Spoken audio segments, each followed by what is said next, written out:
What if most of the universe is something we will never see? Not because it's too far, not because it's too small, but because it hides perfectly, invisible, untouchable, yet unstoppable. Imagine being a child again. The lights go out. The room is quiet, but your mind races because you know something could be out there. Something just beyond where your eyes can reach. That primal fear of the dark, it never truly leaves us, especially when we realize that the entire universe may be wrapped in a kind of darkness we still can't understand. Now think of the universe as a giant rubber sheet. Galaxies, stars, planets, all resting gently on its surface. But what if something is stretching that sheet, not gently, but faster and faster, ripping it apart from the inside? We call that force dark energy. But here's the thing, our understanding ends right at the edge of it. It's like standing on a cliff, peering into the fog. Beyond that line, a phenomenon called dark flow, massive regions of space moving in eerie, unexplained directions, as if something outside our known universe is pulling at it. This is not science fiction, this is real. And tonight, in just a few minutes, we'll walk that edge together to ask not just what dark energy is, but what it wants. What is dark energy, and why can't we see it? So, what exactly is dark energy, and why, despite all our telescopes and satellites, can't we see it? It's a question scientists have been asking ever since we realized that the universe is not just expanding, but accelerating. But to understand dark energy, we need to go back, way back, to the very beginning, about 13.8 billion years ago. The universe burst into existence with the Big Bang. Not an explosion in space, but an explosion of space itself. Time, matter, and energy were born in a single searing instant. And as that newborn universe cooled, it began to form structure. Atoms turned into gas. Gas collapsed into stars. Stars grouped into galaxies. But here's the strange part.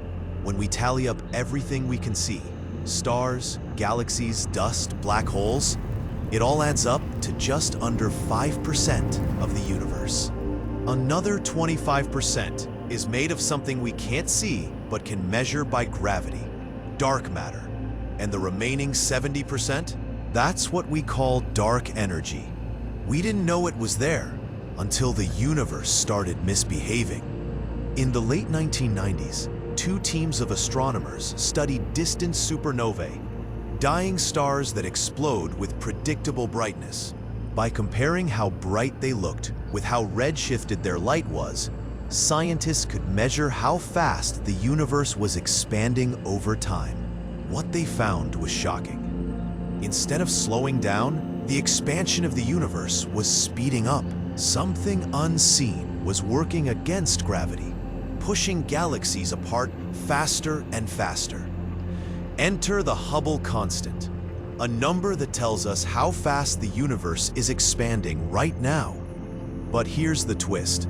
Depending on how we measure it, we get different answers. Measure the early universe with the cosmic microwave background, you get one value. Measure nearby galaxies and supernova, you get another. This discrepancy, known as the Hubble tension, might mean we don't understand the universe as well as we thought. And maybe, just maybe, dark energy isn't constant.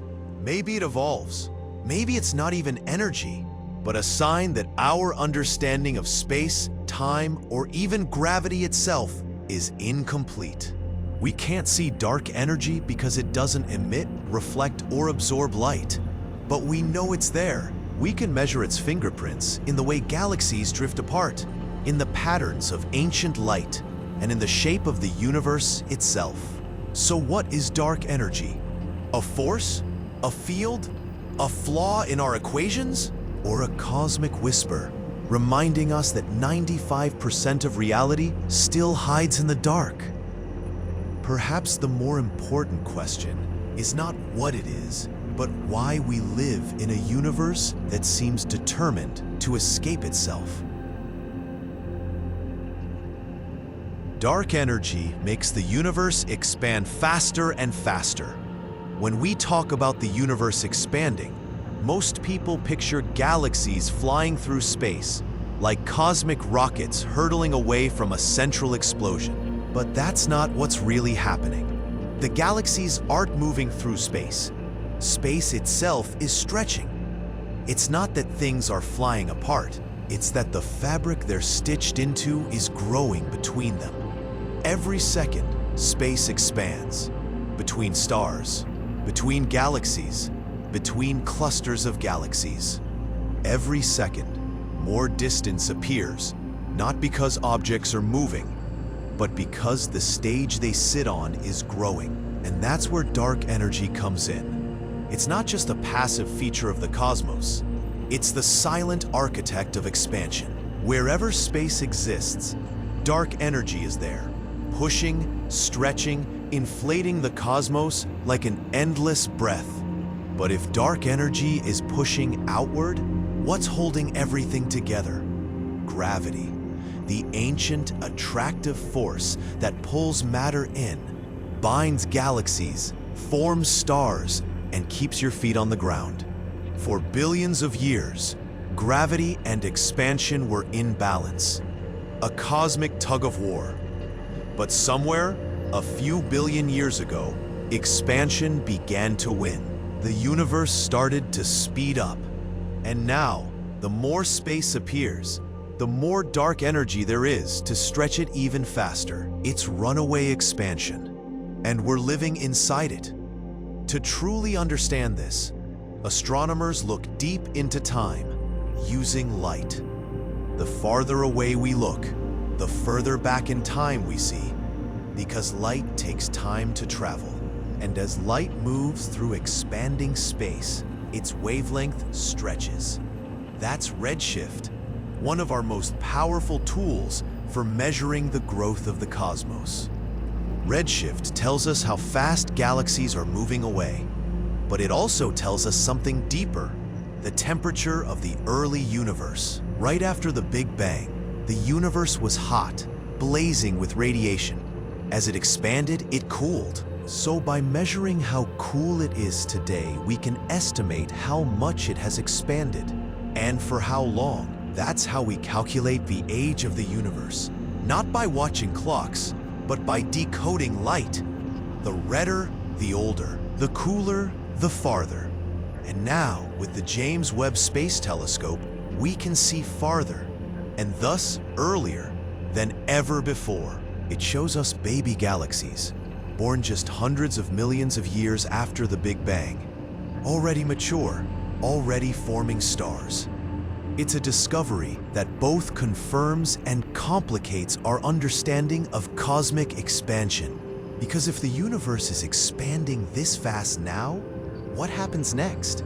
Will galaxies continue to drift away, fading into darkness? Will gravity eventually slow things down again? Or is something far stranger ahead? Destruction scenarios caused by dark energy. Big Rip. Think of the universe as the ultimate time machine. Every direction we look is a journey into the past. Every galaxy is a memory, carried to us on rays of ancient light. But what if that same universe is also a countdown clock, ticking silently toward a final, catastrophic unraveling? Enter the Big Rip. It sounds like science fiction, like something you'd read in a comic book, but it's one of the most serious, mathematically grounded possibilities in cosmology. The idea is this: if dark energy continues accelerating the expansion of space, and if its power increases over time, then there comes a moment when nothing can resist it. Not galaxies, not stars, not atoms, not even the forces holding the fabric of reality together. At first, galaxies would drift so far apart that their light could never reach each other again. Then, stars inside galaxies would be pulled away from their orbits. Then, planets torn from stars. Then, molecules themselves ripped apart. Until eventually, in the final trillionth of a second, even space and time would tear. A true ending to everything. Not with a bang, not with a freeze, but with a rip. And here's where things get even stranger. There's a star in our galaxy called HD 140283, nicknamed Methuselah. It's old, very old. So old, in fact, that when astronomers first measured its age, it seemed to be older than the universe itself. How can that be? How can something inside time be older than time? Well, it's not. Not really. But it reveals just how delicate our measurements are.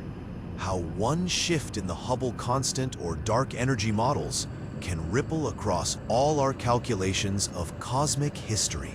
If we tweak how fast we think the universe is expanding, we tweak its age. And suddenly, a star that shouldn't exist fits right in. The Big Rit 2 rests on those same equations.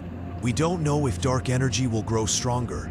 We don't even know if it's constant. But if it is increasing, if the numbers tip just slightly, then the end comes not in billions of years, but maybe sooner. This isn't meant to scare. It's meant to clarify. The universe isn't just expanding. It may be racing toward its own undoing. So as we gaze into the stars, comforted by their ancient light, we must accept something profoundly cold and beautiful. There may come a time when that light no longer travels, because there will be nothing left to receive it. The Hubble constant problem. Can dark energy change? Ask any astronomy student, what is the Hubble constant? They'll tell you it's the rate at which the universe expands, roughly 70 kilometers per second per megaparsec. A number so foundational, it's been printed in textbooks for decades. But here's the twist. We can't agree on what it actually is. When we measure the early universe, using the faint afterglow of the Big Bang, the cosmic microwave background, we get one value. When we measure nearby galaxies and supernova, using the best tools of modern astronomy, we get a higher value. Two methods, both incredibly precise, both beautifully executed, but they don't match. This is the Hubble tension, and it's not just a rounding error. It's a crack in the foundation of cosmology. Some scientists have tried to explain it by rechecking instruments, refining models, triple-checking math. But the gap remains, and that opens the door to something far more radical. What if dark energy isn't a constant at all? What if it's changing over time, growing stronger, shifting in form, evolving as the universe expands?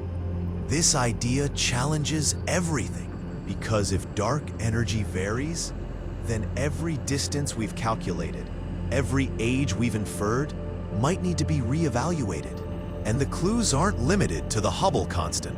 Take primordial lithium, the amount of lithium the Big Bang should have produced. According to our models, there should be about 3 times more lithium in the universe than we actually observe. This mismatch, called the lithium problem, has haunted cosmologists for decades, and it adds weight to a growing suspicion. Our theories might be incomplete, or even fundamentally wrong. Now, one possibility is that the physics of the early universe were different from today. That dark energy, or something like it, wasn't uniform. Maybe it had phases, or flickers, or transformations we've yet to imagine. This tension between theory and observation is where science gets most exciting. Because it tells us we're not done. We're not finished discovering. And the deeper we dig, the stranger it gets. Some researchers have proposed exotic fields like quintessence as alternatives to a static dark energy. Others question if dark energy is even real, or if our equations of gravity need rewriting entirely. Whatever the truth, one thing is becoming clear. The universe may not be playing by the rules we wrote down. And if that's the case, then we have to ask a much deeper question. Not just about how the universe behaves, but what that behavior means for everything inside it. Because if dark energy can evolve, so too might the fate of the universe and our place in it. The impact on the fate of the universe and life. When we look into the night sky, we're not just looking out, we're looking back. Back toward the oldest light in the universe, the cosmic microwave background, or CMB. It's a whisper from the infant cosmos, frozen just 380,000 years after the Big Bang. A faint glow stretched across the sky, almost perfectly uniform, except for tiny, subtle ripples. Those ripples are more than noise. They're the seeds of everything. The fingerprints of matter, energy, gravity, and time itself. But they also mark a boundary. Beyond the CMB, we can't see. Not because it's too far, but because light simply hadn't broken free yet. That's our cosmic horizon, the edge of what we can observe. And just beyond that horizon, something strange may be happening. Astronomers studying galaxy clusters have detected what they call the dark flow, a mysterious, one-directional drift of massive structures, as if something outside our observable universe is pulling them. It's controversial. Some say it's a glitch. Others believe it's a clue. A gravitational fingerprint of something deeper, more massive, more alien than anything we know. And if that's true, then our universe might not be the whole story. It might be just one bubble in a vast, unseen multiverse, each with its own rules, its own physics, its own fate. What does this mean for us? Well, it means we're floating in a sea of uncertainty, but also that we've come further than any species in history, with nothing but our minds, instruments, and equations. We've decoded the birth of time, measured the age of light, and touched the edges of what can be known. Dark energy is terrifying. Yes, it shapes everything, yet reveals almost nothing. But the story it tells through redshifts, starlight, and radiation is a story we've managed to read. That's not just science, that's hope. Because the more we understand our universe, the more we understand our place in it. Not as rulers, not as accidents, but as witnesses, as storytellers. If dark energy ends the universe, we'll at least understand the poetry of its ending. If it evolves, changes course, or fades away, we'll be there to track its every shift. And maybe that's what makes us special. Not power, not control, but the will to seek truth, no matter how vast, how dark, or how humbling it may be. In the silence of space, amid forces beyond comprehension, we are the ones asking questions. And that might be the most powerful force of all. Science thrives on answers, but it grows on contradictions. And right now, dark energy is one of the biggest. A force that shapes the universe, yet defies every rule we thought we knew. Every equation we write, every telescope we launch, seems to bring us closer, but never quite close enough. But that's not a failure. It's an invitation to keep thinking, to keep asking, because the story of the universe isn't finished. It's still unfolding, and we're lucky enough to be part of it. Right now, in this fragile moment where consciousness meets the cosmos, in the face of dark energy, of expansion, of mystery, we choose curiosity. We choose wonder. We choose to learn. Thank you for joining this journey across time and space. If this video sparked a question, an idea, or even just a sense of awe, consider sharing it, subscribing, or leaving a thought below. This is a community of seekers. And the universe? It's big enough for all our questions. Until next time, stay curious.